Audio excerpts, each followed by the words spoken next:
இன்னும் 2 நாள்ல கல்யாணமா? வந்துருங்க. அவசியம் மாப்பிள்ளையும் நீனும் பசங்களையும் கூட்டிட்டு வந்துருங்க.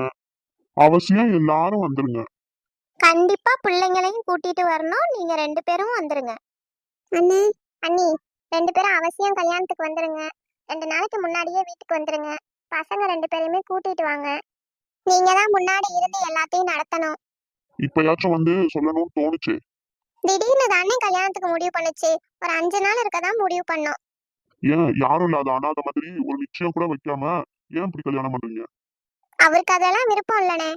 அவன் விருப்பத்துக்கே ஆடு. ஒத்த புள்ளைய வச்சுக்கிட்டு யாரும் இல்லாத மாதிரி இப்படி கல்யாணம் பண்றீங்க யாருக்கும் தெரியாம. தேவையா இதெல்லாம்? அவர் பேசினதெல்லாம் மனசுல வச்சுக்காதீங்க யாரும். கண்டிப்பா நாங்க எல்லாரும் குடும்பத்தோட வந்துடுறோம்.